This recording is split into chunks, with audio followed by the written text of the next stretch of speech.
não beberia. Diz aí, se você visse alguém beijando o amor da sua vida, você beberia ou não beberia?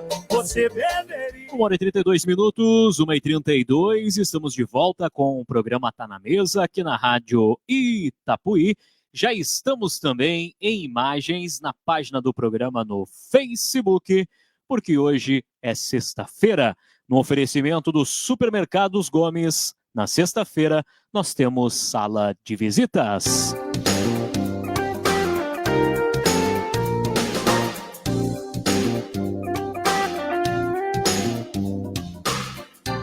Nosso convidado de hoje, professor, escritor Eduardo Jablonski, já participou algumas vezes aqui do programa Tá na Mesa, mas hoje por um motivo muito especial. Vamos saber mais a respeito da sua história e também de uma realização pessoal e profissional incrível. Quem está vendo imagens já está vendo aí dentro do estúdio, a mesa do estúdio repleta com livros. Todos eles são de autoria do professor Eduardo Jablonski. Seja bem-vindo, Eduardo. Boa tarde. Boa tarde.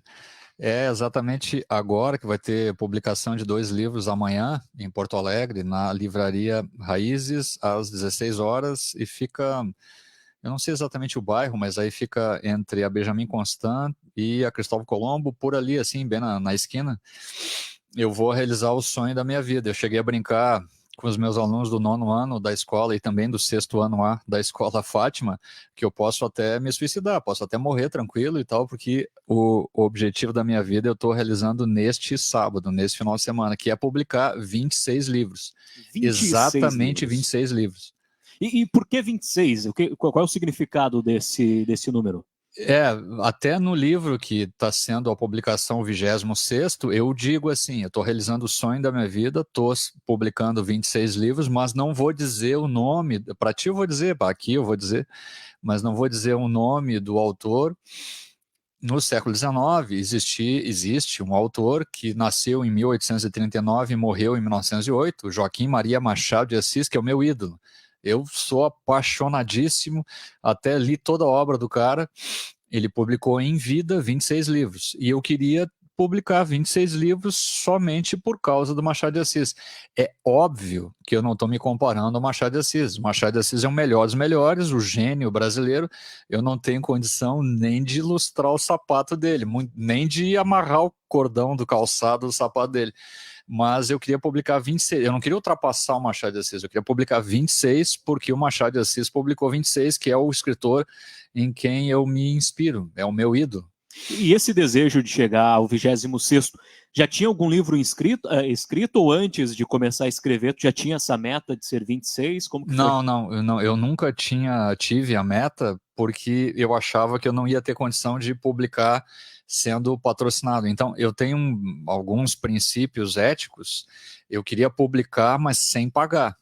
Se eu tivesse que pagar, eu não publicaria. Então, eu comecei a escrever crítica literária para jornal, sempre quis ser crítico de literatura, em 1990. Até o primeiro texto meu publicado foi no dia 5 de maio de 1990. Eu completei agora 33 anos que eu publico.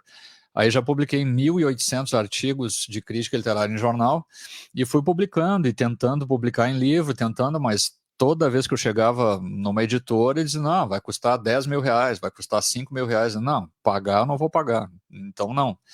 E eu fui indo assim, eu achei, nunca vou conseguir publicar um livro, isso não vai ter a possibilidade, porque se eu não tiver que pagar, se eu não pagar, eu não publico, então eu não vou publicar nada. Até que aconteceu o seguinte, o Luiz de Miranda, esse poeta que morreu também recentemente, foi por causa dele que eu entrei na área da literatura sendo patrocinado como escritor profissional. Então, dos 26 livros que eu estou publicando, vários deles, inclusive, ganhei salário para escrever, né? Além de tudo pago, tudo patrocinado, ainda fui pago com um salário para escrever. O Luiz de Miranda ligou para mim, ele tinha meu telefone pessoal, eu já tinha entrevistado ele várias vezes, eu tinha feito 5, 6, 7 artigos em jornal, eu trabalhei no jornal NH, lista há muitos anos, então tinha publicado lá vários artigos sobre ele, e o Luiz de Miranda perguntou assim, cara, tu não quer escrever um livro sobre mim? Deu, pô, é o sonho da minha vida, é claro que eu quero escrever um livro sobre ti, não tem dúvida. Mas eu falei para ele, tu é um poeta famoso, eu sou um cara desconhecido, se tu tiver condição de arranjar uma editora que me patrocine, eu publico, eu faço. Aí o cara, eu arranjo. Ele já tinha muitos livros publicados e ele chegou na editora da PUC, que é uma editora gigantesca, pô, publica, sei lá, 500 livros por ano, uma coisa enorme. E ele chegou na editora da PUC e falou lá com o editor, que é amigo pessoal dele, Jorge Campos, o nome do editor, e ligou para mim de volta, ó, tá fechado, pronto. Minutos depois ele disse, ó, tá fechado, o livro teu vai sair, e olha que tem 30 e tantos livros na frente para editar, mas o teu livro vai pular a fila, vai ser o primeiro, só que tem um pequeno problema. Deu, tá, qual seria? Tu tem que fazer o livro em 2 meses. Deu, tá bom, então tá, vamos fazer o livro em 2 meses. Aí eu comecei a... Ele pegou os 30 livros que ele havia publicado, e se bem que ele dizia que era 44, mas não era 30 livros publicados, e deu para mim, deu todo o material dele, escrevendo, lendo, escrevendo, e completei a meta de... Em 2 meses o livro ficou pronto. E aí eu escrevi, dentro desse livro aqui, eu escrevi assim um agradecimento porque eu tinha certeza absoluta que seria o único livro que eu publicaria patrocinado em vida, que eu não teria nenhuma condição de publicar o segundo livro, né? Então eu pensei assim, eu fiz um agradecimento para todo mundo que me ajudou e tal, como mais ou menos eu conversei contigo, é o fechamento da minha carreira de escritora, eu completei a minha meta e até sou capaz de continuar escrevendo, mas eu não vou mais tentar propor livro para ninguém. Se alguém me procurar e quiser que eu escreva, eu continuo escrevendo, mas eu não vou buscar um outro projeto, eu ir lá conversar com a pessoa e oferecer, vamos fazer um livro assim, assim, assado. Eu não vou fazer mais, porque a minha meta já foi alcançada. E eu achei, com esse livro aqui vai ser o primeiro e o último. Aí aconteceu o seguinte... 24 pessoas foram na sessão de autógrafos lá na PUC, em Porto Alegre. Eu até me surpreendi, eu achei que não iria ninguém, né? E um poeta, José Eduardo de Grazia, que eu tenho que fazer agradecimento especial para ele, porque ele me abriu muitas portas. O José Eduardo de Grazia é membro da Academia Rio Grandense de Letras. Ele leu o livro, conseguiu meu telefone, ligou para mim e disse assim, Eduardo, eu adorei o livro. 2 dias depois, eu acho que foi numa quinta-feira e talvez um sábado, um domingo, ele ligou para mim, eu queria que tu fizesse um livro igual sobre mim. Deu, tá, com o maior prazer, só que daí eu falei para ele, tu é um poeta conhecido, eu sou um cara desconhecido, então eu não tenho condição de conseguir uma editora, se tu conseguir a editora, eu faço agora o livro, começo a fazer agora. E daí o cara, eu consigo a editora, não tem problema. Só que daí ele demorou um pouquinho mais, porque olha só, o livro do Luiz de Miranda foi publicado em 2010, aí o livro do de Grazia foi publicado em 2013. Só que eu tirei aqui da lista e botei o de Grazia Pinta Palavras em 2016, que é a segunda edição. A primeira edição saiu em 2013. Então ele ficou 3 anos tentando conseguir uma editora. Mandou para o Instituto Estadual do Livro, mandou para outras editoras e não quiseram. Daí ele conseguiu publicar primeiro pelo Clube Literário de Gravataí, primeira edição, e a segunda edição...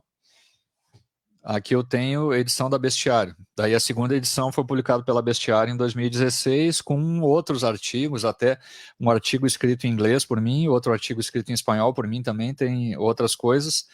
E daí o de Grazia foi extremamente importante para mim, porque depois ele disse assim, ó, cara, eu sei que tu é sério e que tudo que tu fala que vai fazer, tu faz, então eu vou te indicar para um monte de gente. Aí ele me indicou, uma vez ele me ligou para mim e disse assim, tu não tá a fim de escrever sobre o único gaúcho na Academia Rio Grande Brasileira de Letras, que é o Carlos Nejar? Deu, mas evidente que tô, né?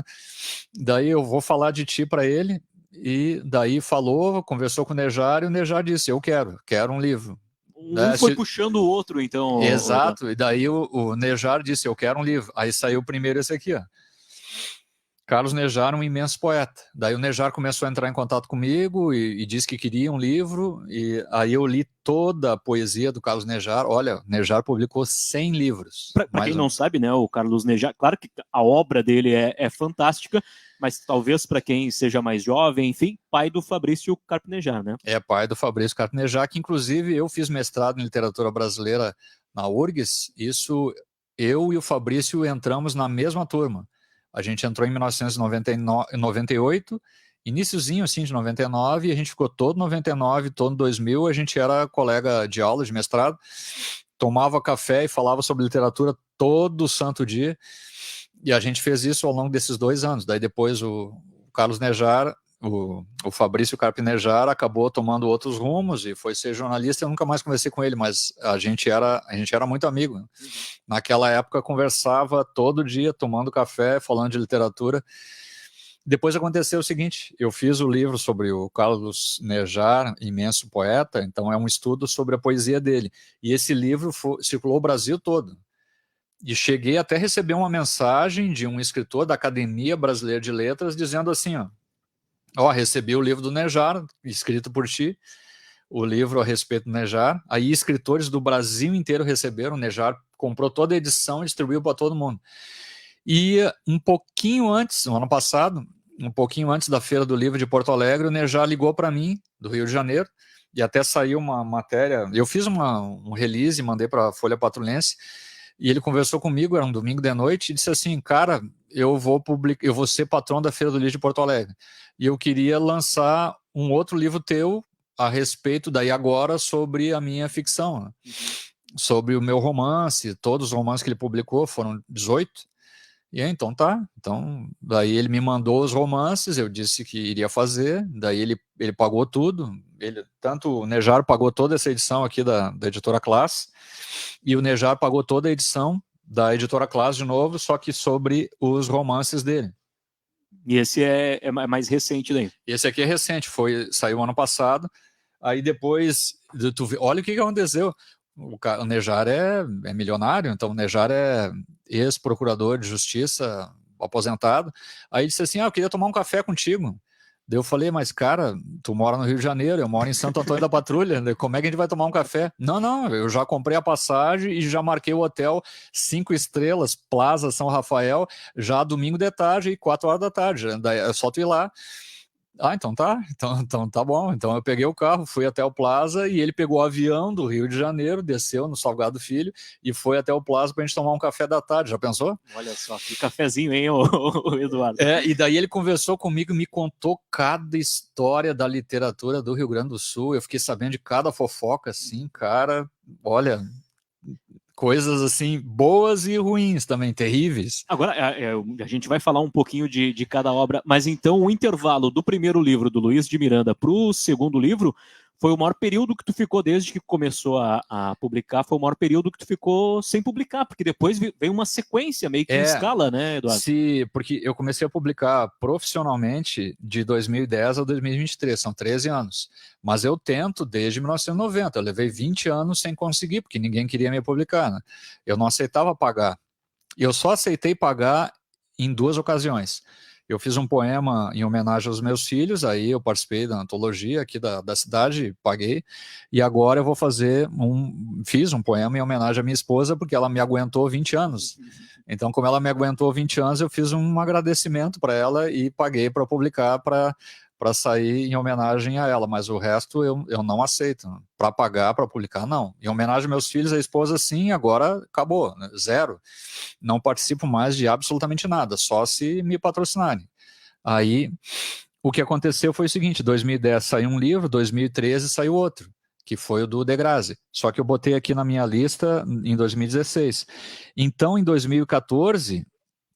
eu procurei o dono da editora Clube Literário de Gravataí, que é o Borges Neto, eu tenho aqui. Borges Neto ele é um escritor desconhecido, mas ele é lá em Gravataí um escritor muito forte, ele publicou 30 e poucos livros, e é muito qualificado, eu li toda a obra dele, o cara é bom pra caramba, só que ele não tem publicidade, ele não tem... daria para dizer, se ele tivesse abertura, se tivesse, sei lá, mídia... ele poderia ser um dos melhores escritores do Brasil, tranquilo. Aí eu propus para escrever um livro sobre a obra dele, e ele abraçou, já me conhecia, já tinha lido muitos artigos meus em jornal, e ele abraçou a bronca, vamos fazer.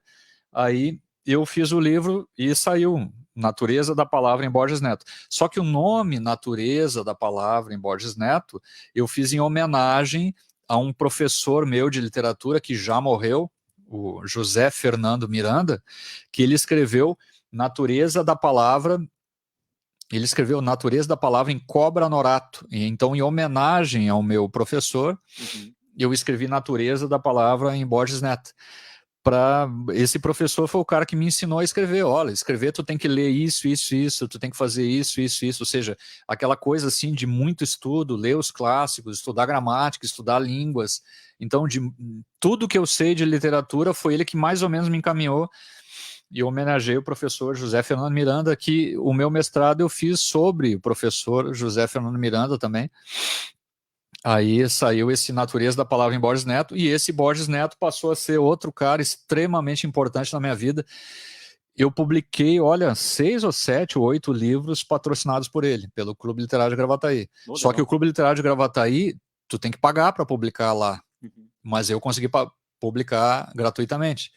Inclusive livros que eu achei que eu nunca ia conseguir publicar, porque é mais fácil tu entrar na crítica literária, porque o autor tem interesse que eu vou escrever um livro de divulgação sobre a obra dele, então ele compra toda a edição e distribui para os amigos. Então é fácil, é coisa mais simples. E até em algumas situações eu até ganhei salário para fazer isso. Mas eu publicar um romance, como eu publiquei, e publicar um livro de poemas, como eu publiquei, e publicar também um livro de contos, aí ninguém quer. Aí ninguém está interessado. Aí o Borges Neto publicou para mim. Esse aqui é um livro de contos, que eu ganhei 2º lugar no Prêmio Açoriano de Literatura. Ou seja, de todos os livros do Rio Grande do Sul, eu fui o 2º colocado, o 2º melhor, em 1997. Aí ele publicou esse livro aqui. É um livro que eu passei anos escrevendo, contos e tal, porque eu queria exercitar o conto, exercitar o romance, exercitar também a poesia.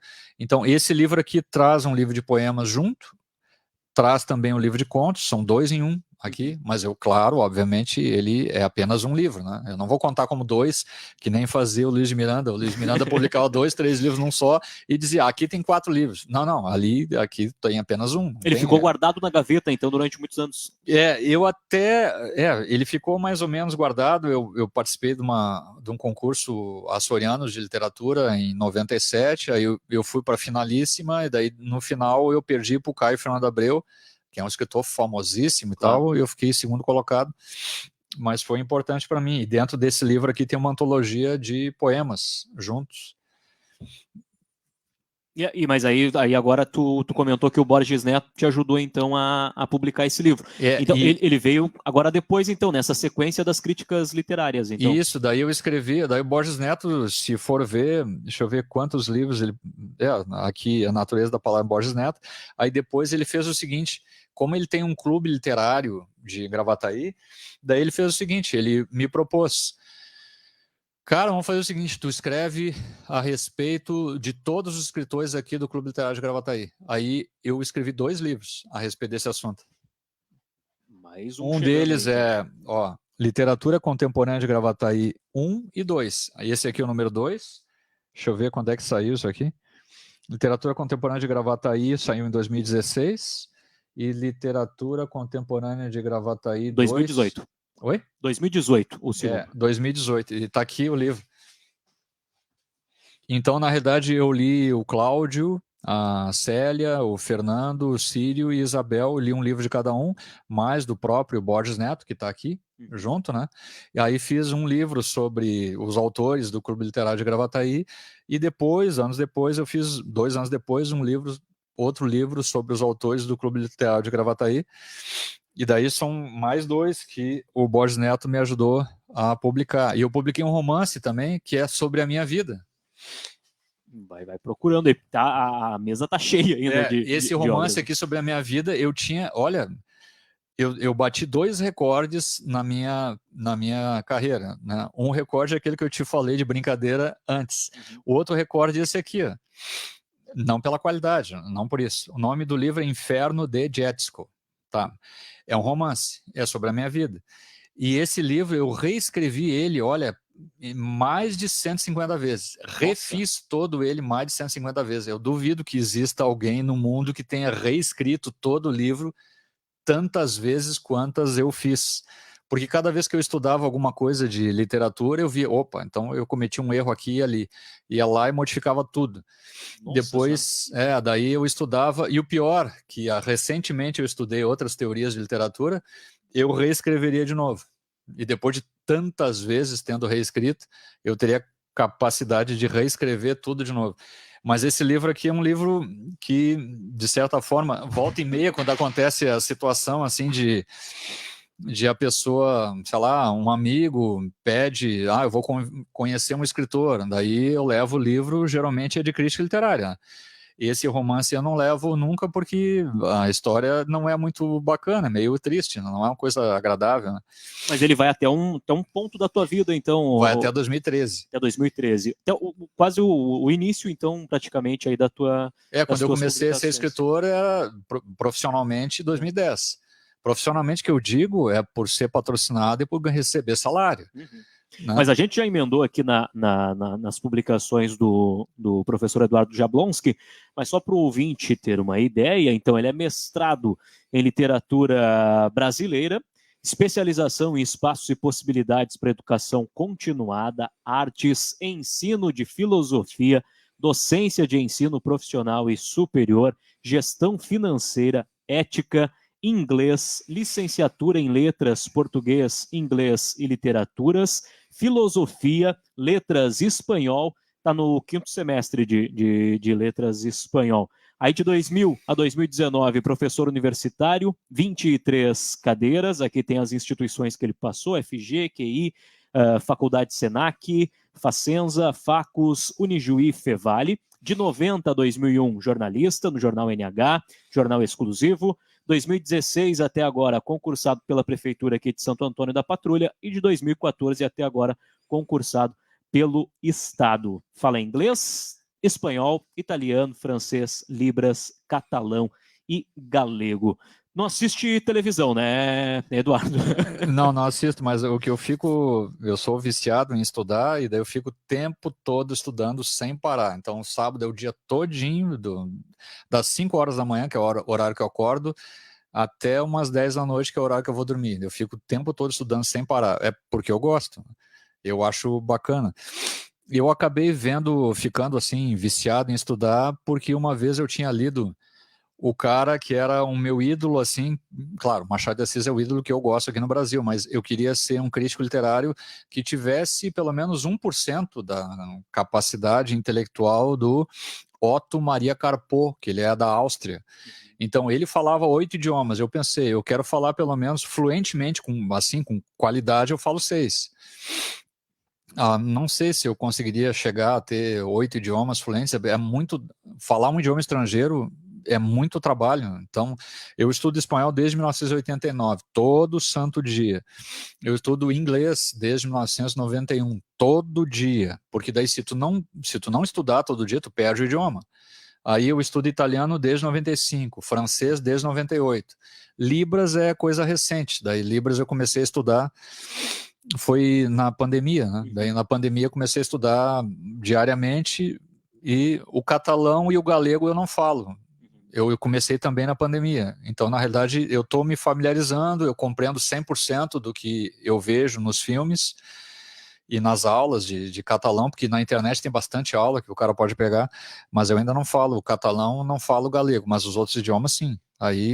Então daí, tu vê, com relação à parte intelectual, eu fiz 3 faculdades, 7 pós-graduações e mestrado, mas eu pretendo ainda fazer história e também pretendo fazer sociologia. Essa entra dentro dos meus princípios. Eu gosto de estudar somente em Universidade Federal. Então, eu vou esperar para ver se eu consigo, pela UFPEL de Pelotas, para ver se eu consigo entrar em História. E eu sei que Sociologia tem pela Federal de Santa Maria, com um convênio aqui do Polo. Eu sempre agradeço o Daisson e o Zezo, apesar de eu ser de esquerda e ser petista, Mas aqui, o Instituto Polo Universitário existe aqui por causa do Zésio e do Daisson. Mas a Universidade Aberta do Brasil foi inventada pelo Lula. Então eu agradeço o Lula também pelo fato de que existe faculdade federal de graça que o cara pode estudar aqui em Santo Antônio, foi o Lula que inventou, e foi o Zésio e o Daisson que trouxeram para Santo Antônio da Patrulha. Se não fosse esses três aí, eu não estaria fazendo tanto curso, né? Porque daí o cara faz em federal, é de graça. Eu ainda pretendo fazer mais 2, terminar letras espanhol, que é a minha terceira faculdade. Eu fiz letras em inglês, filosofia e letras espanhol. E aí eu quero fazer história, se der tudo certo, e quero fazer sociologia. Por quê? Por causa do Otto Maria Carpo. O Otto Maria Carpo tinha feito 4 ou 5 faculdades, eu pretendo fazer 5 ao todo. E ele falava 8 idiomas fluentemente. Eu falo 6. Eu não estou me comparando a ele, eu não me comparo a ninguém, eu sou muito inferior a todos eles. Né? Mas é legal que tu cria umas metas baseadas nos teus ídolos, né? Exato, isso aí sim, eu crio metas baseadas nos meus ídolos, mas eu não posso me comparar com ninguém, eu sou um escritor pequeno, insignificante, e que moro no interior do Rio Grande do Sul. O Otto Maria Carpo é um crítico literário mundial, Machado de Assis é o gênio brasileiro. Então, eu sou um escritor do interior do Rio Grande do Sul. Mas não interessa, é que as pessoas criticariam. Tu tá te comparando a Machado de Assis. Não, eu não estou me comparando. Eu quero publicar 26 livros igual ao que ele fez. Porque ele é meu ídolo, só. Sempre foi apaixonado por estudar, Eduardo? Era uma criança que devorava livros, já estava sempre dedicada, muito mais do que o básico ali para passar de ano. Não.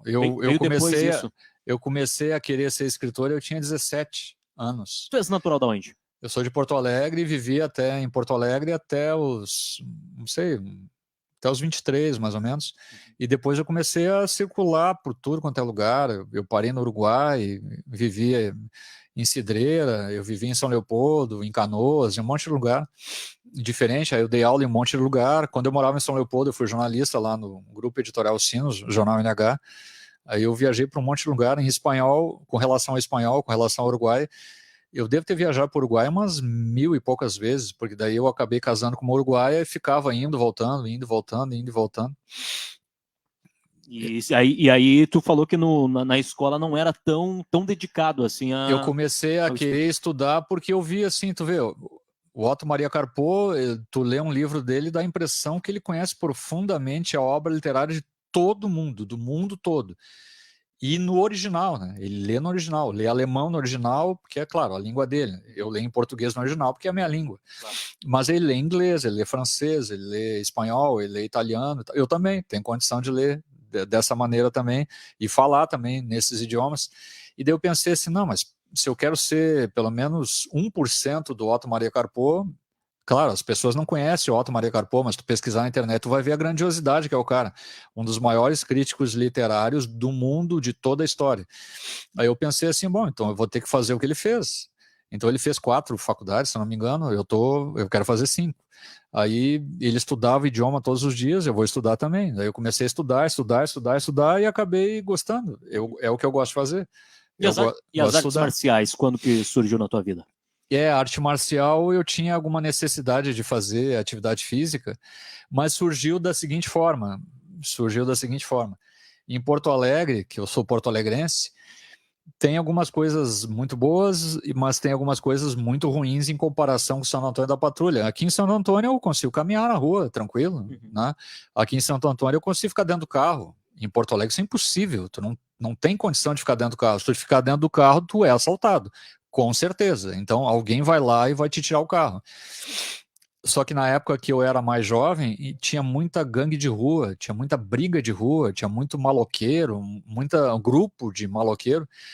E eu fazia judô porque era um esporte só que tinha na Vila Ipiranga, onde eu morava, e era de graça. E eu comecei a me destacar, assim, comecei a brigar bem, eu era mais forte que os outros, aí começaram a bater nos meus amigos, e daí o pessoal dizia, cara, tu é o mais forte da gente, vai lá nos ajudar. Aí eu comecei a bater nos outros também, comecei a brigar na rua. Aí toda vez que a gente ia num local, se tinha os meus amigos, não era uma gangue de rua, era um grupo de amigos que jogava futebol de salão. Aí vinha assim, em Porto Alegre tinha muito grupo de maloqueiro, daí chegava lá uns 10, 20 para bater na gente. Só que eu acabei pegando experiência de briga de rua, muita experiência. Eu briguei na rua a vida toda. Aí o que se fazia? Em um 10 contra 1. Nossa. E pequenininho. Então é um 10 contra 1. Aí os outros 4, 5 amigos não se metiam para não apanhar. Só torciam de longe para aquele lá sobrevivesse. Só torciam de longe. Só que eu não tinha coragem de deixar um amigo meu apanhando, então eu ia para cima, ia lá brigar com os caras. Então acabava sendo 10 contra mim. Só que daí eu acabei percebendo que não é assim, os 10 vão brigar com o cara. Não é assim que funciona. Se tu começa a brigar um pouco melhor, aí tu bate no maior deles, aí os 10 se acovardam e fogem. Aí não é 10 contra 1, é 1 contra 1. É sempre assim que funciona. Aí eu comecei a fazer, eu fiz judô, eu fiz boxe, eu fiz muay thai, eu fiz karatê, peguei a faixa preta de karatê Wadokai em Porto Alegre, e fiz karatê aqui em Santo Antônio. Eu cheguei a pegar até a roxa. Aí eu fiz muitos anos de taekwondo, peguei a faixa preta também, daí eu comecei a me especializar, comecei a ficar mais forte, comecei a fazer musculação, comecei a participar de competição, daí eu comecei a ver que em rua eu era o rei da rua, eu não perdia para ninguém, ganhava de todo mundo. Mas quando eu comecei a entrar em competição, eu comecei a perder. E daí eu comecei a ver, claro, evidente, porque na rua o cara não é treinado. E num dojo ou num ginásio lotado, eu vou pegar um outro faixa preta que nem eu, só que o cara é treinado. Conhece a técnica, né? Daí o cara é treinado. Aí até o meu cartel de luta oficial, eu fiz 12, mas eu perdi 9. Né? Eu ganhei 3 e perdi 9 lutas. Então, na realidade, eu ganhava de todo mundo na rua, mas dentro de num ringue ou num tatame, aí eu comecei a perder. Mas tudo bem, eu comecei a entrar na arte marcial dessa maneira, para proteger meus amigos. Né? E nessa época o MMA nem era popular, né? Que é um atleta que se dedica a várias modalidades, né? Não existia muito isso, né? Para nós, não. Depois eu comecei a ler livros a respeito. O MMA existe há mais de 100 anos no Rio de Janeiro. Lá era o Vale Tudo, né? Vale Tudo que eles diziam. Não, ele era conhecido só no Rio de Janeiro. Fora do Rio de Janeiro, não. Até existiu o UFC. Como é que foi feito o UFC? O UFC foi feito assim. A família Gracie foi até os Estados Unidos. Não sei se os ouvintes sabem, ou não sei se tu sabe também. Como é que existiu o UFC? O UFC chegou assim. Chegaram nos Estados Unidos e eles pensaram assim, vamos fazer assim, eu dou $200 mil para quem ganhar do nosso lutador. Botava um anúncio no jornal, né? Botava um anúncio no jornal. Só que daí eles não colocavam o Rickson Gracie. Eles disseram, não vou botar o Rickson Gracie, que é o melhor da família. Porque o Rickson Gracie, diziam eles lá, assim, o Rickson Gracie parece um tanque de guerra.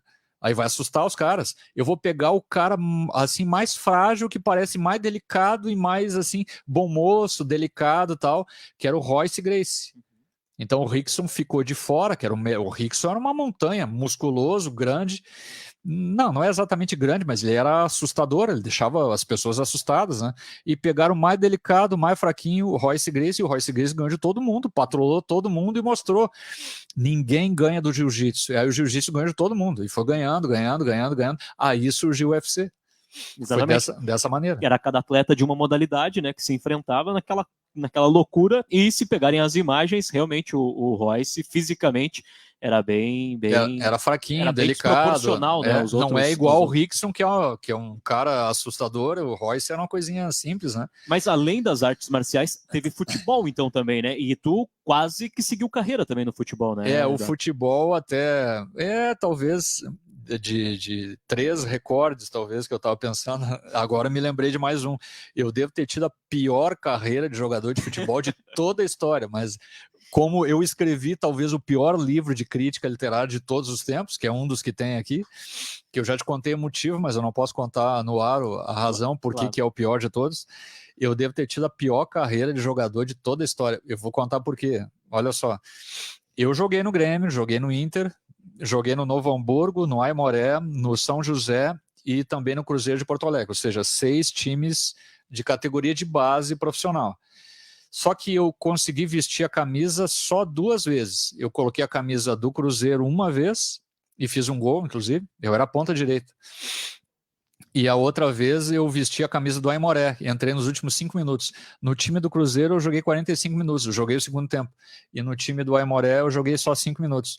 Então o que acontecia comigo, eu fazia teste, a minha principal característica era driblar, eu era driblador, daí as pessoas se encantavam, tá aprovado no teste, o cara... Então eu sempre passava no teste. Só que daí eu ficava na reserva. Então o Grêmio eu fiquei sempre na reserva, até em 1983, até que na categoria de base, né? Aí eles faziam o seguinte, até em 83 eles fizeram, no Grêmio é assim, ó, tem uns 200 guris da idade que tu nasceu, eu nasci em 69, então eles fazem, vamos fazer a seleção do 69, aí eu fui para a seleção de 69, e daí os guris ali ficam na escolinha jogando, 200 guris, dividem em vários times, vão fazer um campeonato dos guris que nasceram em 69. Na época eu tinha 13 anos. Aí a seleção de 69 faz um treinamento separado e joga contra Grêmio, contra, sei lá, Palmeiras, Vasco e tal, e vai jogando. Eu nunca joguei um jogo desse. E no final do ano de 83 eu fui rebaixado para... Eles fizeram a seleção B.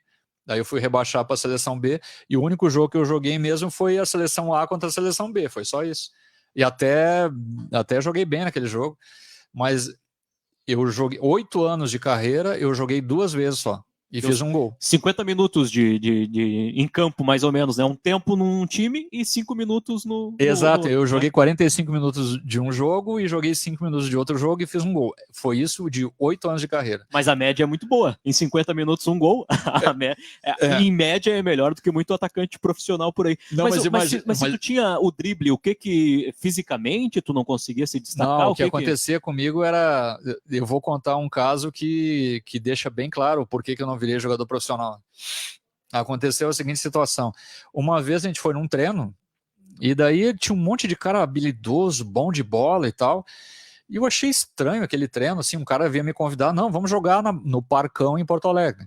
Aí a gente tava jogando lá e tava 3-0 primeiro tempo, os 3 gols meus, e eu fazia gol driblando meio time, era a minha característica, ó, 1, 2, 3, 4, 5, ó, bum, e gol, e 2, e 3, e eu tava demolindo o jogo, 3-0 para nós, tá.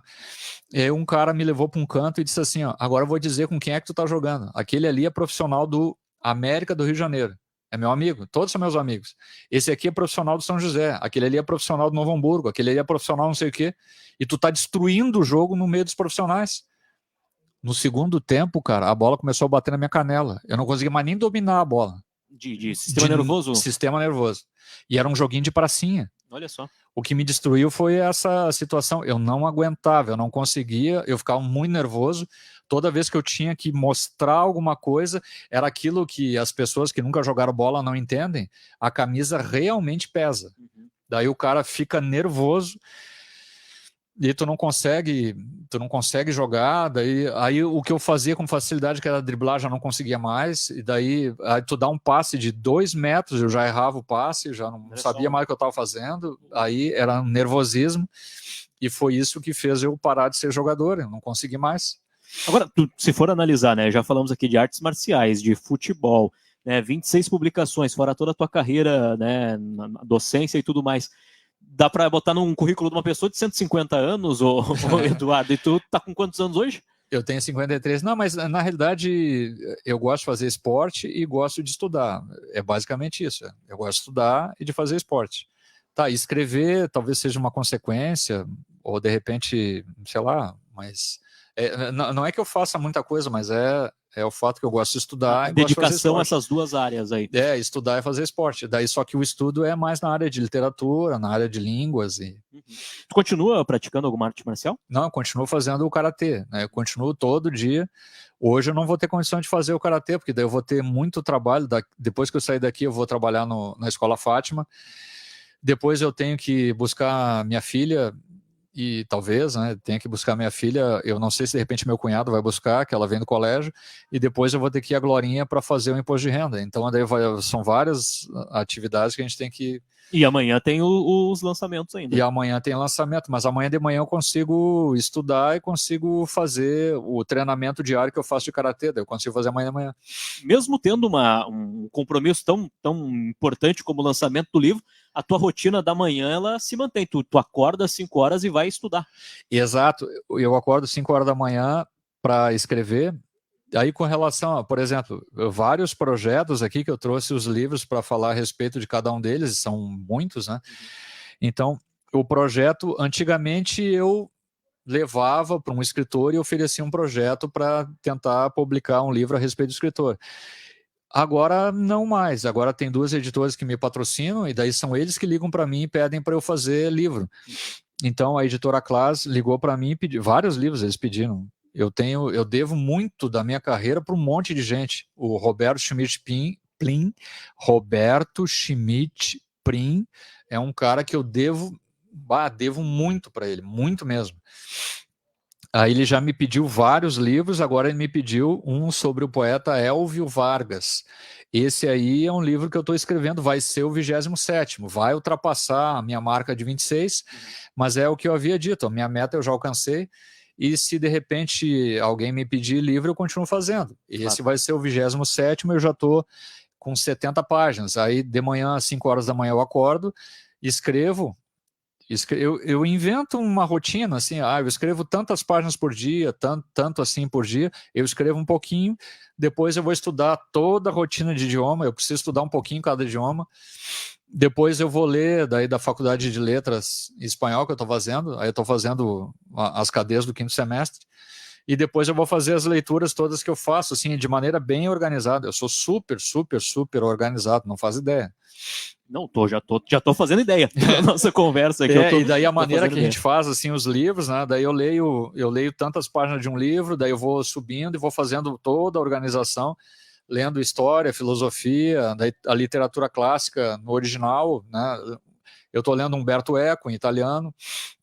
Então, eu estou lendo o Dom Quixote de La Mancha no espanhol antigo, o original, dá 1.200, quase 1.300 páginas, mais ou menos. Nossa. Aí estou lendo o Hemingway, os contos dele em inglês, aí lendo bem devagarinho, aí, e fazendo toda a rotina de estudo. Eu faço a rotina que leva o dia todo. Só que daí vai ter a quebrada, porque eu tenho que fazer o lançamento lá em Porto Alegre. Uma coisa que eu acho bacana, que eu fico feliz pra caramba, que minha filha vê eu fazendo isso tudo e ela é igual a mim. Ela faz tudo igual. Ela já fala fluentemente inglês e espanhol e estuda pra caramba. Eu fico satisfeito. Por outro lado, muitas vezes eu me pergunto, eu sinto prazer fazendo isso, mas eu não sei se a minha filha sente prazer fazendo isso, ou se de repente ela faz só para me agradar, eu não sei até que ponto, né? Ela tá com quantos anos hoje? Ela tem 15, vai fazer 16. Não, mas filha... então ela já faz porque ela gosta mesmo, porque senão ela já não... ela faz isso desde do 6º ano, agora ela tá no 1º ano do ensino médio, e ela estuda pra caramba desde o 6º ano. Aí no Colégio Santa Terezinha ela ficou em 1º lugar como melhor aluna do ensino fundamental e ganhou um prêmio de R$500, inclusive. Legal. Daí ela comprou os cremezinhos dela, as coisinhas de mocinha e tal, com o dinheirinho dela. E daí agora ela fez o teste para entrar no Instituto Federal, de 154 concorrentes, ela ficou em 6º lugar. Daí apenas com assim, uma questão a menos que outro e tal, ela poderia ter tirado primeiro. E daí continua estudando. Agora... a maioria da turma dela, o Instituto Federal, pega pesado pra caramba, todo mundo tá tirando 3 e 4 e ela tá com média 10. Todo mundo sendo reprovado e ela com média 10. Ela estuda em Rolante? Ela estuda em Rolante, lá no Instituto Federal de Rolante. A média dela, imagina, média 10 enquanto tá todo mundo tirando 3 e 4. É mais um fenômeno vindo aí. Ela participou aqui do Tá Na Mesa quando ela era pequenininha, né? Participou. Ela tinha escrito, acho. Claro, eu amo os meus 2 filhos de maneira igual, mas o meu filho, um gurizinho, é um aluno normal. A minha filha é um gênio. Minha filha é uma coisa extraordinária. Não, extraordinária mesmo. Os resultados já estão mostrando isso. Já vamos seguir na tua lista de publicações, Eduardo, mas como tu vai parar em Santo Antônio da Patrulha, então? Já falamos de Uruguai, São Leopoldo, enfim, já circulou tanto. O que aconteceu é o seguinte, eu era professor da Facus, eu dei aula em 19 anos em 7 faculdades, universidades diferentes. E daí começou eu tinha 33 anos, e uma aluna de 28 anos começou a se aproximar de mim, conversar e tal, que é a minha esposa atual, né? Aí começou a se aproximar de mim, aí aconteceu exatamente naquele ano, era a única pessoa que eu conhecia. A gente não tinha nada não tinha nada, apenas, né, tava conversando, ela me deu um presente de um chocolatinho e tal.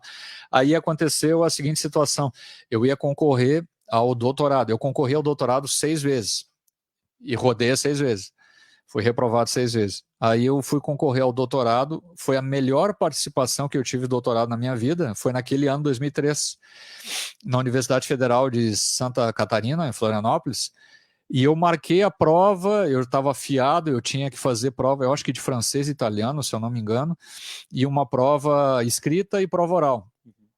Aí eu pedi para ela, olha, o meu ônibus volta e para em Osório, e eu estava morando na época, eu acho que em São Leopoldo, eu estava morando na época, mas o ônibus para em Osório às 3 horas da manhã, e eu não tenho condição de...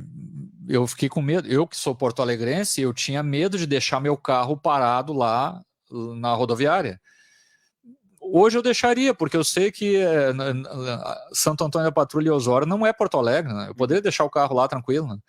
Mas eu não sabia disso, eu achei que Osório era como se fosse Porto Alegre, ou seja, com a violência, Sim. roubo de carro e tal, e eu fiquei pensando, eu tenho com medo de deixar meu carro assim, estacionar na rua. Aí eu pedi para ela, tu podia ficar com meu carro e me buscar às 3 da manhã, e ela, tá, não tem problema, é um favor, né? Tá, daí ela ficou com o carro. Eu fiz a prova de doutorado e aí eu descobri como é que é por dentro o doutorado, né? Descobri como é que é por dentro. O professor da prova falou assim, ó, cara, terminou toda a avaliação, vamos tomar um cafezinho no bar que eu preciso falar contigo. Eu, tá, beleza. Aí eu cheguei lá no bar para tomar um cafezinho e ele disse assim, ó, vai me desculpar, mas eu vou abrir o jogo, vou falar a verdade. Tu foi o melhor de toda a prova. Foi a melhor prova de doutorado que eu fiz na minha vida. Tu tirou 10 na prova de francês, 10 na prova de italiano, tu teve a nota mais alta na prova escrita e a nota mais alta na prova oral. Mas tu tá fora. Como assim? É que é tudo carta marcada, cara.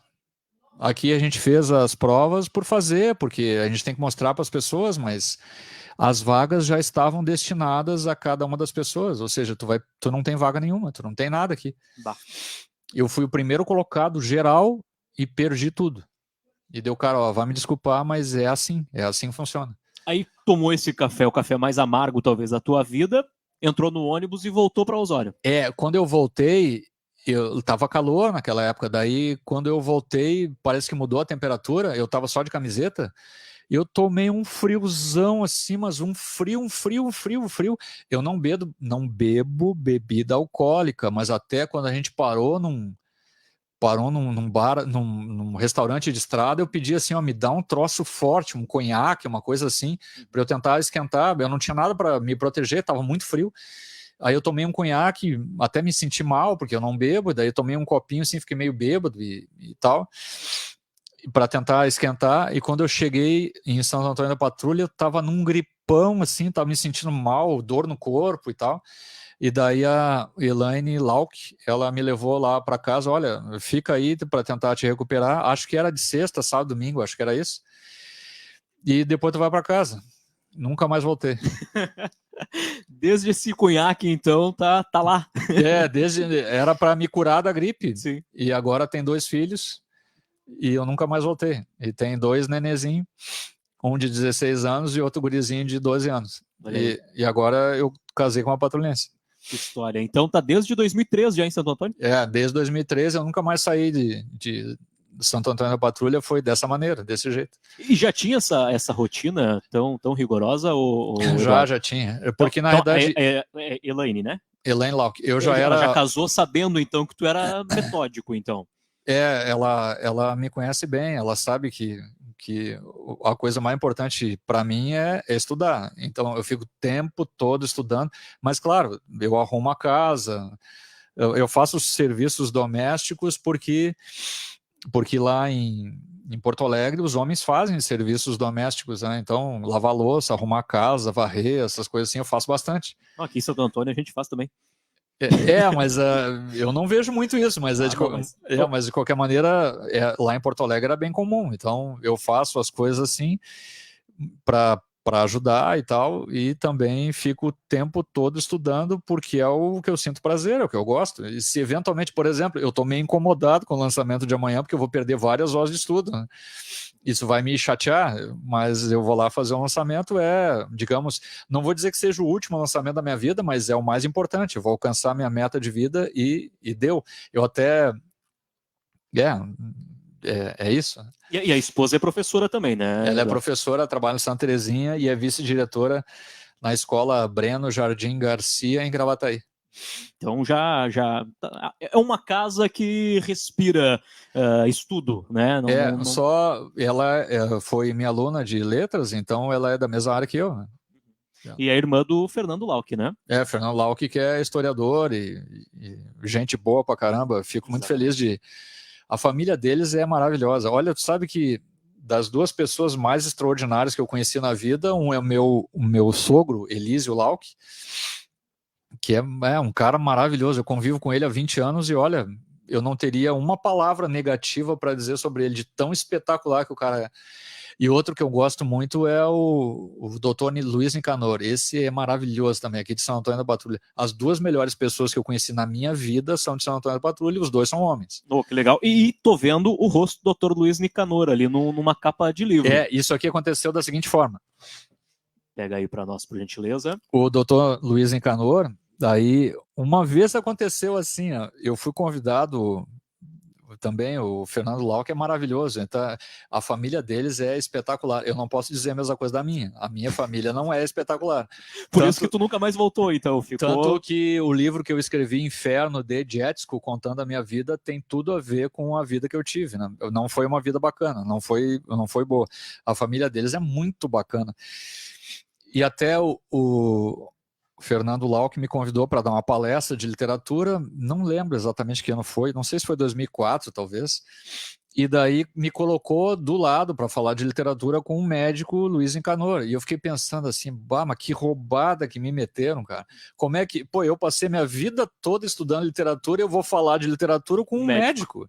Mas o que um médico entende de literatura? Eu pensando cá com meus botões, né? Claro, antes. Antes de conhecer ele. Aí eu fui conversar, meu Deus do céu, mas o cara tinha lido tanto quanto eu, ou muito mais do que eu, mas o cara conhecia profundamente literatura. Aí eu comecei a me lembrar assim, mas o Ciro Martins era médico psiquiatra. Grande escritor, Ciro Martins. O Dionélio Machado era médico psiquiatra, grande escritor, Dionélio Machado. Aí eu comecei a me lembrar assim... mas o Moacir Scliar era médico também, grande escritor, Moacir Scliar, e o José Eduardo de Grazia, que me ajudou muito, também é médico, né? Então, a medicina e a literatura, eu comecei a ver assim, não, mas tá certo, a medicina e a literatura tem uma relação muito forte, e o Pio Furtado, eu escrevi um livro a respeito do Pio Furtado também, e também é médico, então são grandes autores, todos médicos, tem a ver, tá tudo certo, tem a ver, e ele deu um show naquela palestra, assim, era uma palestra assim para, eu não me lembro se era para colégio ou se era assim mas era uma palestra assim de formação e tal, para falar a respeito de literatura, e ele deu um show, a partir dali eu virei fã do cara. E quando eu tinha já começado a minha carreira de crítico literário, eu acabei, foi o 4º livro, eu ofereci para ele, olha, era um momento que eu tinha, assim, que eu tinha que oferecer projeto para ver se alguém aceitava. Uhum. Eu não tinha a editora Alcance e não tinha a editora Classe para ficar me pedindo livro. Então eu chegava lá e oferecia. Eu queria escrever um livro sobre ti. Daí ele falou, tá, mas eu só publiquei, na época, 4 livros, né? Mas não tem problema, eu leio os 4 livros, leio tudo que tu publicou em jornal, leio tudo que tu publicou na Poesia na Praça e escrevo a respeito. Daí ele, tá bom, então tá. Tá, mas aí, e o que eu preciso fazer? Olha, tu só teria que arranjar uma editora. Tá, então eu arranjo o editor, então beleza. Ele fez pelo Clube Literário de Gravataí, lá que tem o meu amigo, o Clube Literário de Gravataí. Então ele fez a edição e eu fui visitando ele, fiz uma entrevista com ele. Aí fui também lendo toda a obra do cara. Eu sou muito fã do Luiz Nicanor e conheci a pessoa que ele é. Uma figuraça, né? Doutor Nicanor é incrível. Além de grande escritor, depois ele publicou vários outros livros e eu estou pensando, se eventualmente ninguém me pedir livro mais, agora eu vou começar a escrever só ensaio acadêmico para revistas acadêmicas e vou começar a escrever somente sobre Luiz Nicanor. Legal, então tem mais projetos por aí. Destaca mais alguns aí, por gentileza, Eduardo. Nosso tempo já tá indo já, mas vai puxando alguns aí que são especiais para ti, por gentileza. Então tá, aqui 2h26, mas aí, olha só, eu fiz agora recentemente sobre o Luiz Coronel, é um livro que vai ser, eu vou encostar na mão com esse livro, vai ser amanhã, hoje é sexta, é amanhã, daí vai ser esse autor.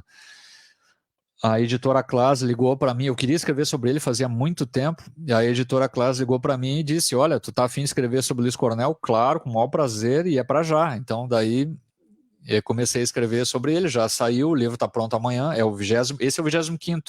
O 26º é sobre esse autor aqui, ó, Prosa Irreverente, de Paulo Weinberg. Paulo Weinberg é um escritor romancista, não é muito conhecido, ele não sai muito na mídia, mas ele tem 13 livros publicados, ou 14, alguma coisa assim, e uma vez eu li um livro, eu ia na Feira do Livro de Porto Alegre, comprava uma quantidade escandalosa de livros, assim, sacolas e sacolas, e ia para a praça de alimentação tomar café e ler assim umas 10 páginas por livro. Aí eu comecei a ler o livro Malditos, do Paulo Weinberg, que é muito engraçado, faz um monte de piada, assim, eu não consegui parar de ler, achei aquilo espetacular. Aí aconteceu o seguinte, eu publiquei um livro sobre o poeta Celso Godefroy, e saiu um comentário no Facebook, e o Paulo Weinberg disse, meus parabéns e tal, e eu falei, cara, pô, eu sempre quis escrever a teu respeito, né? Sempre quis escrever a teu respeito. E daí o editor da editora Clase escreveu embaixo, eu publico, pode fazer que eu faço. Foi numa conversa de Facebook, então? Uma conversa de Facebook, assim, eu falei, eu sempre quis escrever a teu respeito, e o cara da editora, o Roberto Schmidt-Prim, disse, faz que eu publico. Tá, daí é esse livro aqui, ó. É o 26º. Esse aqui é o 26º. Daí, deixa eu ver onde é que tá o livro do poeta. Aqui o Celso Godefroy também é outro autor que eu queria muito publicar. Aí eu já comecei a conseguir editor, daí eu entrei em contato com o Prim. Se eu fizer um livro do Celso Godefroy, tu publicaria? Poeta Celso Godefroy. E ele, publico? Sim, pode fazer que eu publico. Aí o cara da editora Classe disse assim, ó, cara, o que tu quiser publicar, eu publico, não precisa me perguntar. Tu pode fazer lista de supermercado, eu publico. Pode fazer o que tu quiser, eu publico. Ganhou uma carta branca daí para trabalhar. Me deu uma carta branca, e daí por isso que eu fiz esse livro aqui com meus alunos da Escola Fátima, mas eu não estou contando esse livro entre os 26, né? Ele não faz parte dos 26 porque eu não escrevi o livro. Sim. Esse livro aqui, quem escreveu foram os meus alunos. Que vocês vieram, inclusive, aqui no programa Tá na Mesa também para falar a respeito. Isso, para falar a respeito do livro. Vai citando todos, o Eduardo, por gentileza, vai pegando aí, vai Esse falando. livro aqui, O Surpreendente, o Absurdo no Romance de Mauro Maciel, é um escritor gaúcho que mora em Florianópolis. Isso aqui foi uma encomenda que o Roberto Schmidt-Prim, da editora Classe, me pediu também. Eu queria que tu fizesse um livro sobre esse autor. Beleza, fiz o livro e o cara me deu um presente espetacular, esse Mauro Maciel. Ele veio de Florianópolis. No ano passado, na Feira do Livro de Porto Alegre, eu publiquei 5 livros ao mesmo tempo. Ele veio de Florianópolis, de ônibus, só para receber meu autógrafo. Tu vê, tem... Baita consideração, né? De consideração. Tem gente... mas não importa muito, mas tem gente que não iria de Santo Antônio da Patrulha até Porto Alegre. O cara veio de Florianópolis até lá para conseguir meu autógrafo. Aquilo foi espetacular. Eu fiz 3 livros sobre o poeta Luiz de Miranda, porque daí era a época que eu não tinha como publicar, e o Luiz de Miranda conseguiu assim, eu te consigo outra editora, que é a editora Pradense, daí tu faz outro livro sobre mim. Eu fiz Palavra, Revelação em Luiz de Miranda, daí esse livro aqui, que eu estudei a obra do Luiz de Miranda sobre outros aspectos, assim. Eu fiz também, daí o Luiz de Miranda me conseguiu também pela editora Pradense. Aí eu publiquei Luiz de Miranda, o Vendaval da Poesia. Então eu pego outros aspectos, às vezes o aspecto religioso, outros aspectos, e escrevi a respeito dele. É uma das poucas vezes que saiu uma foto minha em livro. Eu não gosto que saia foto minha em livro, porque na realidade a minha imagem não precisa aparecer. O que tem que aparecer é o meu texto, não a minha imagem, né? Então... Agora, tu teve uma relação bem próxima com o Luiz de Miranda, inclusive, né, essa gratidão que tu tem a ele, mas era uma pessoa difícil de se lidar, ou contigo nunca teve problema? Não, comigo nunca teve problema, mas ele era muito difícil, ele era arrogante. Ele veio a Santo Antônio na Feira do Livro e traumatizou algumas pessoas aqui. Ele era arrogante, ele xingava todo mundo, ele ofendia as pessoas, tal, mas comigo deu tudo tranquilo, tudo certinho, mas... Dos personagens que tu teve que mais contato, assim, foi o mais... O mais contato foi com o Luiz de Miranda, mas eu entrei em contato muito com o Carlos Nejar, com o Armindo, aqui é Armindo Trevisan. Esse poeta aqui foi um projeto que eu propus. Eu cheguei para a Editora Pradense, eu já tinha publicado 2 livros do Luiz de Miranda na Editora Pradense e falei com o Ricardo Fontini. Mas essa Editora Pradense eu estava a fim de cortar, porque daí toda vez que o cara encalhava a edição, ele chegava para mim e queria que eu comprasse a edição. Aí eu falava para ele, cara, se eu tiver que pagar R$1, eu não escrevo mais, eu paro de escrever. Daí eu fiquei pensando várias vezes em cortar e não publicar mais nada pela Editora Pradense, por causa disso, porque ele tentava me tocar a edição para eu comprar a edição. Não vou comprar a edição, não vou comprar, não. Se tu não quiser que eu publique, eu não publico mais, não tem problema nenhum, mas eu pagar, eu não vou pagar. Eu prefiro parar de escrever, eu não escrevo mais, mas comprar a edição, não. Mas aí eu propus para ele sobre o poeta Armindo Trevisan, ele gostou da ideia, daí eu entrevistei. Esse autor aqui tem um nível intelectual, cara... O nível de conhecimento literário dele é uma coisa absurda. Ele tem uns 80 e poucos anos, membro da Academia Rio Grandense de Letras, e dá a impressão que ele leu tudo. Legal. E ele fala um monte de idioma fluentemente, ele lê alemão no original, ele fala alemão, ele fala francês, ele fala inglês, ele fala italiano. Tudo bem, eu também falo, mas não alemão não. Mas aí, então, ele tem um nível intelectual assim que é uma loucura, uma coisa, o cara é bom pra caramba, um grande poeta. Legal, vamos lá, vai puxando mais aí. Esse Roberto Schmidt Prim, eu ofereci para escrever um livro sobre ele, é o dono da editora Clase Bestiário. Sim. Para tentar me aproximar, então eu ofereci pelo Facebook, né? Ele sempre ia nos meus lançamentos e sempre me dava um cartãozinho, entra em contato comigo e tal, etc. Mas eu sempre ia nos lançamentos, e ele sempre ia nos meus lançamentos, e eu pensei, eu vou oferecer para ver se publicar um livro sobre ele. Ele é um escritor também de grande qualidade. Aí eu publiquei o livro sobre ele, ele publicou o livro, escrevi um livro sobre ele, e daí depois ele começou a me pedir livro. Tu não quer fazer logo em seguida? 4 mulheres que se destacaram na minha editora, que é Laís Chafe, Maria Otília Rodrigues, Michele Buzzi e Vanessa Sila. Aí tu faz um capítulo sobre cada uma dessas mulheres. Aí eu faço um livro. Aí eu escrevi Deusas da Poesia, e escrevi um capítulo sobre cada uma delas. Legal. Aí depois ele começou, assim, devagarinho, a me pedir um livro atrás do outro. Ele começou a pedir um e outro, e eu fui fazendo, até quando eu escrevi que a minha meta havia sido cumprida, ele disse assim, cumprida não, ainda tem muito livro que eu quero te pedir. Pode estender essa meta aí que eu vou te pedir um monte de livro ainda.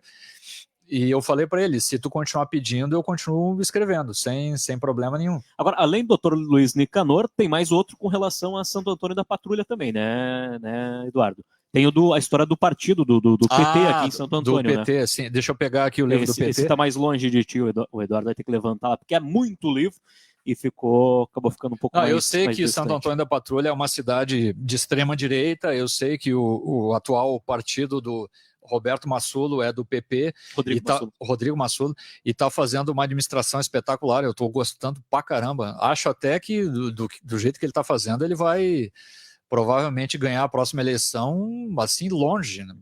É o que eu acho que vai acontecer. Mas eu sou petista, sempre fui petista, aí eu me aproximei do Partido dos Trabalhadores aqui de São Antônio da Patrulha, e falei para eles, eu gostaria de ajudar de alguma forma, mas eu não sou aquele tipo de cara de sair assim, de tentar convencer os outros, né? Hoje só eu fiz uma piadinha em sala de aula, mas sem citar nome, sem falar nada, eu não citei Lula, não citei nada, aí um aluno disse assim, que se o Lula ganhasse, a gente ia ter que estudar sábado e domingo, né, sábado inteiro e domingo inteiro, o que é mentira, aqueles negócios de fake news, aquela coisa assim, né? Mas eu não cheguei a citar nada, daí o pessoal dizendo assim numa turma, graças a Deus que agora chegou o feriado, daí eu fiz uma brincadeira, não, feriado não, vai ter aula amanhã o dia inteiro, o o amiguinho ali disse que a gente teria que estudar o dia inteiro, então vai ter aula amanhã o dia inteiro e domingo o dia inteiro. Daí pode vir aqui que tem aula amanhã. Mas era uma brincadeira. Mas eu não cheguei a citar PT, não cheguei a citar Lula, não cheguei a citar nada, não falei nada.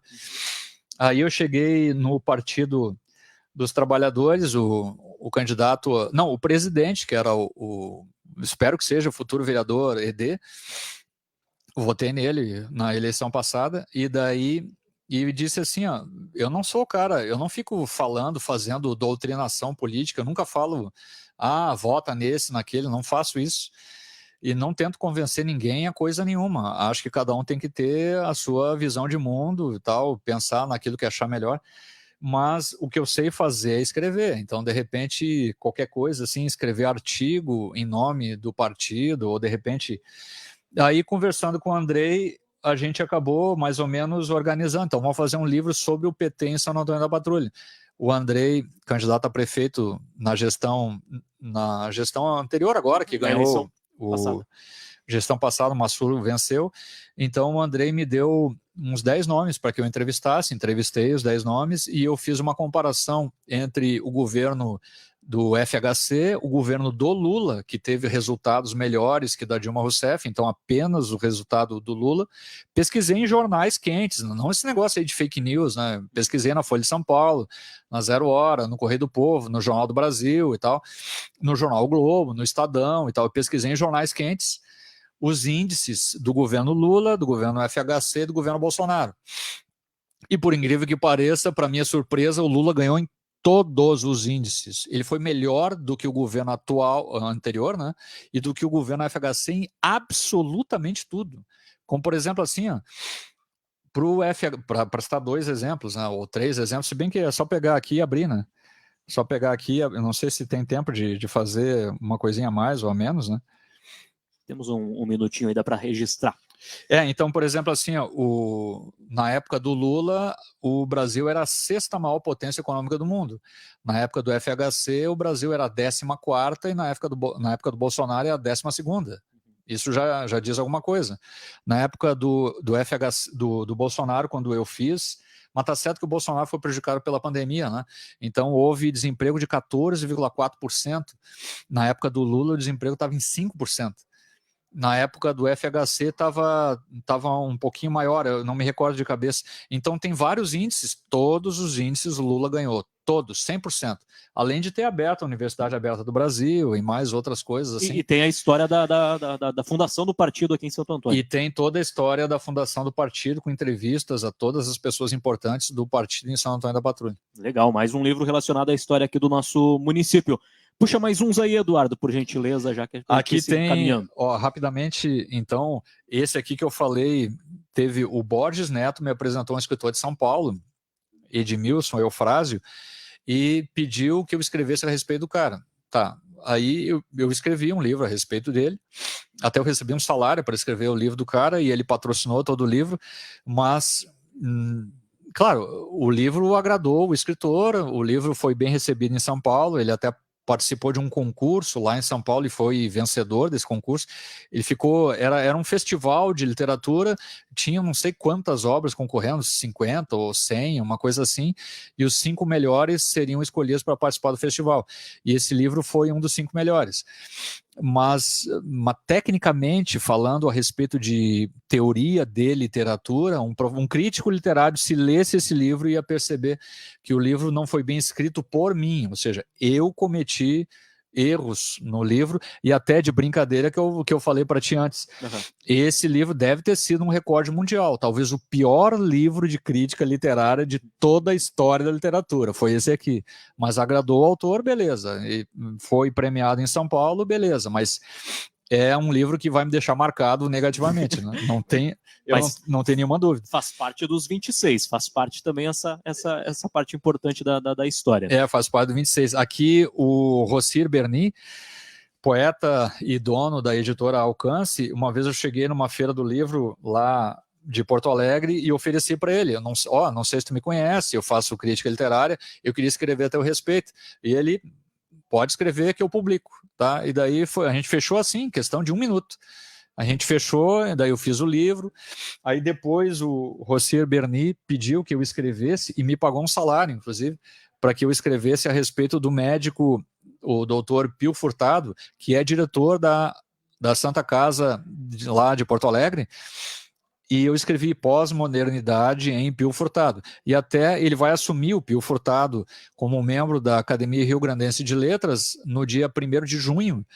E ele pediu que eu participasse da cerimônia porque ele vai fazer uma homenagem para mim devido ao fato de eu ter escrito esse livro aqui. Legal. A respeito da obra dele. Ele é um romancista que ele escreve romances gigantescos. Cada romance tem 500 páginas. Nossa.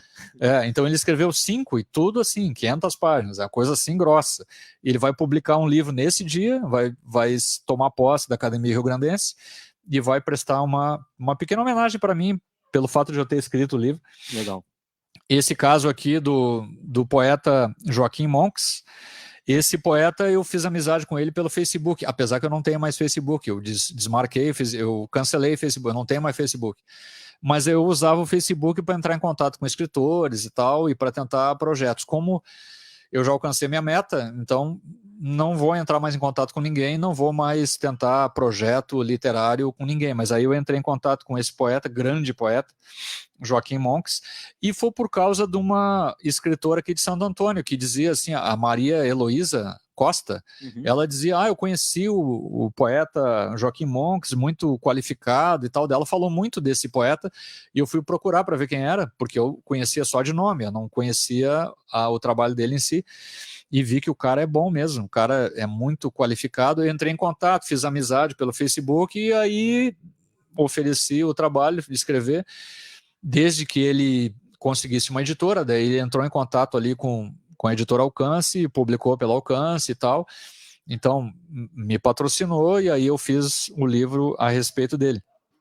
Esse autor aqui, o Delalves Costa, é um escritor de Osório, muito qualificado, e ele pediu que eu escrevesse a respeito dele, e eu falei para ele, cara, só se tu conseguir uma editora, eu não vou pagar para publicar. A conversa é parecida com todos, né? A conversa é a mesma, se tu conseguir editora eu faço, se tu não conseguir editora, não tem.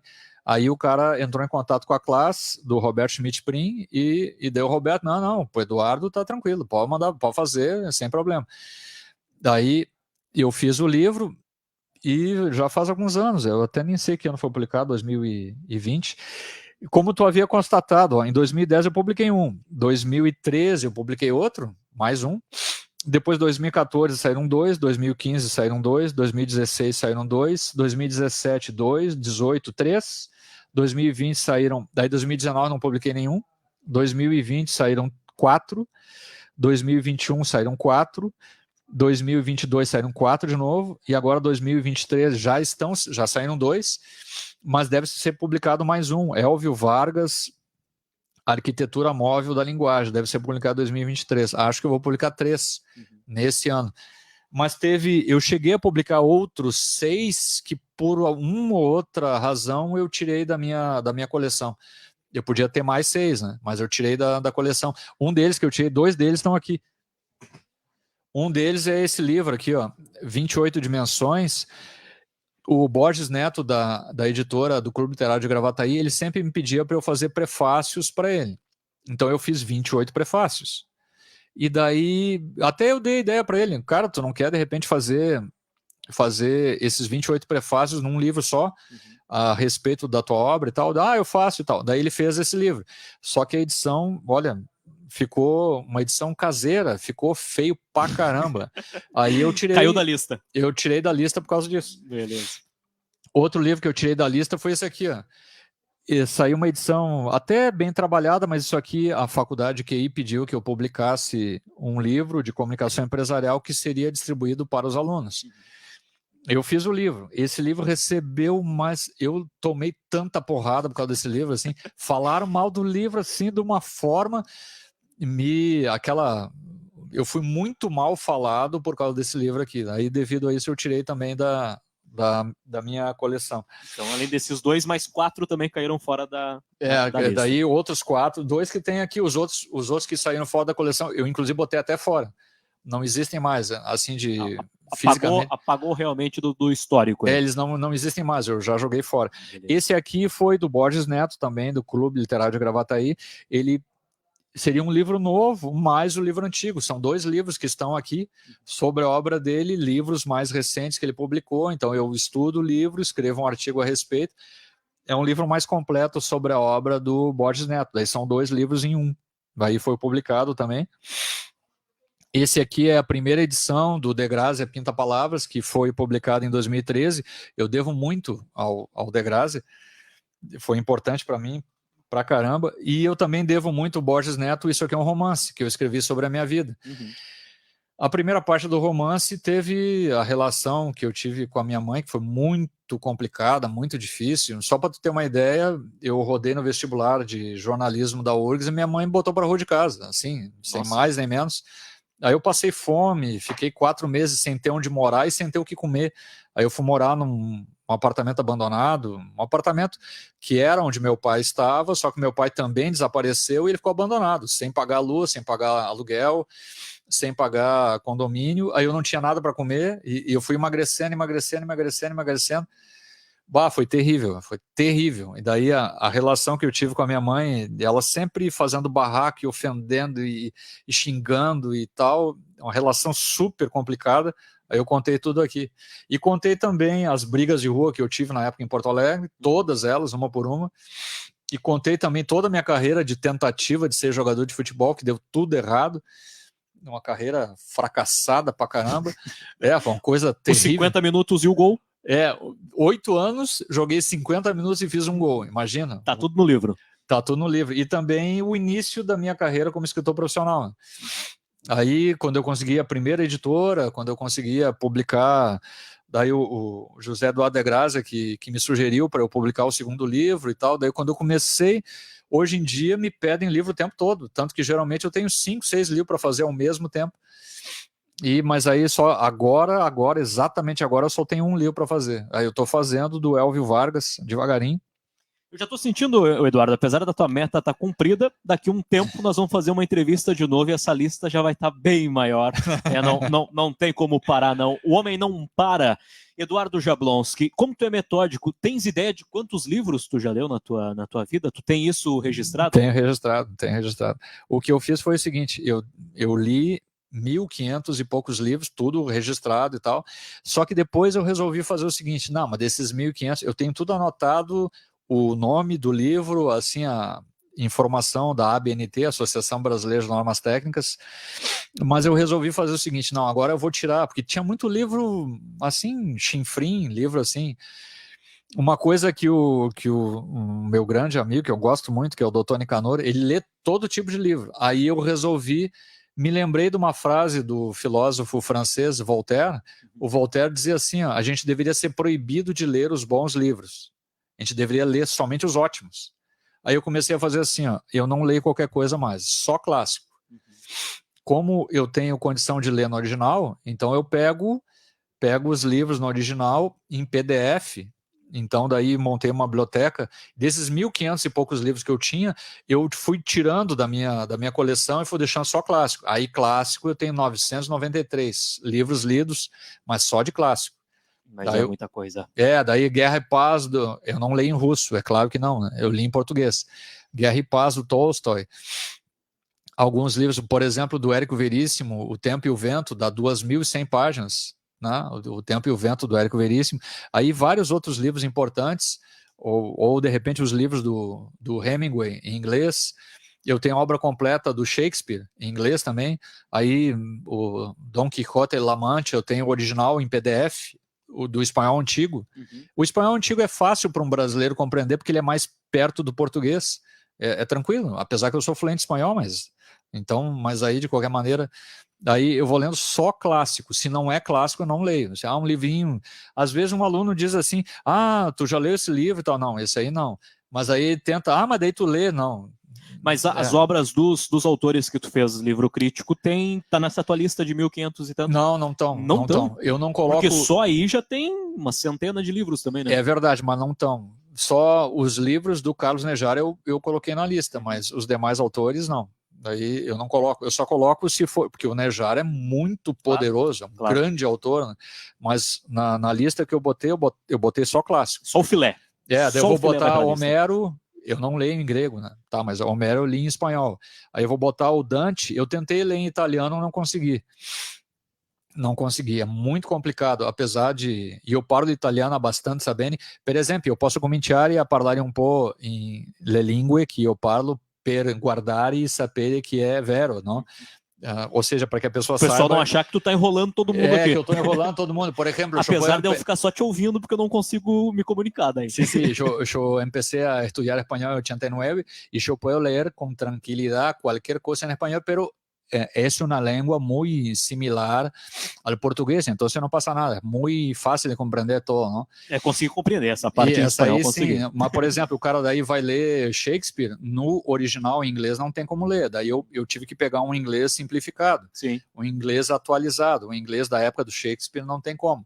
Mas aí os outros autores, o Hemingway, no inglês original, daí dá tranquilo. For example, then my English is really strong, then I can read everything, I can say everything I want, then everything in terms of videos and movies and films and so on, I watch in English, I don't watch in Portuguese, and sometimes I try to watch also in French and Italian and Spanish and so on. Então, o inglês é minha língua mais forte, é o que eu consigo me comunicar melhor. A maioria dos filmes eu vejo em inglês, mas eu faço uma coisa metódica também, né? Aí eu vejo um filme em inglês, depois eu vejo em espanhol, outro filme, depois eu vejo em italiano e francês também. Je peux parler très bien en français, je pense, je peux regarder une vidéo en français, je peux écouter et comprendre toutes les choses, je peux lire em francês aussi, então eu posso ler, eu posso ver um filme, eu posso compreender e tal. O meu francês é mais ou menos bom também. Então... O Hermógenes ia conversar um pouquinho contigo, o Hermógenes entende um pouquinho de francês também. Mas como a gente está no rádio, por exemplo, Libras, aí já não vai dar... Libras não tem como, mas o Libras, por exemplo, assim... Ó, já é fluente também. Ó, quem está assistindo o vídeo tá professor vendo. Português, aqui é falar em Libras, conversar... ou falar, que também é falar, né, em Libras, as coisinhas assim, faz alguns, da pandemia para cá eu comecei a conversar e devagarinho a coisa vai andando. Eu sou um cara chato, né, nesse sentido. Sou encantado aqui com todas as habilidades do professor escritor Eduardo Jablonski, nosso convidado hoje da sala de visitas aqui do programa Tá na Mesa. Não vou te pedir para me dar um golpe de karatê para mostrar que sabe lutar, professor. Acredito com certeza que o senhor luta, que o senhor é bom também. Professor Eduardo, a gente poderia ficar muito tempo aqui, mas a gente já estourou já em 23 minutos aqui o nosso espaço. Muito obrigado pela participação aqui no programa Tá na Mesa e parabéns pela tua história, parabéns pelo teu trabalho. E em breve vamos ter que fazer uma nova edição e aí eu tenho certeza que a pilha de livros vai estar maior ainda. Não, mas a minha ideia, na realidade, eu queria guardar de recordação, porque como essa é a meta da minha vida, então fazer uma espécie de resumo dos meus 26 livros e acabou. Eu não pretendo mais escrever artigo para jornal, não pretendo mais aparecer em situação nenhuma, eu desapareci. Essa é a última vez. Então fica o registro aqui no Facebook dessa última aparição do professor Eduardo Jablonski. Obrigado, professor. Bom trabalho. Obrigado. Até a próxima. Um abraço. Valeu, grande abraço. Bom lançamento dos livros amanhã. 2h54, 2h54. O programa Tá na Mesa fica por aqui. Voltamos amanhã a partir do meio-dia. Tenham todos... Amanhã não. Voltamos na segunda-feira, que isso, hoje é sexta, voltamos só na segunda. Muito obrigado pela sua audiência, muito obrigado pela paciência. Tenham todos um excelente final de semana. Fiquem com Deus. Tchau!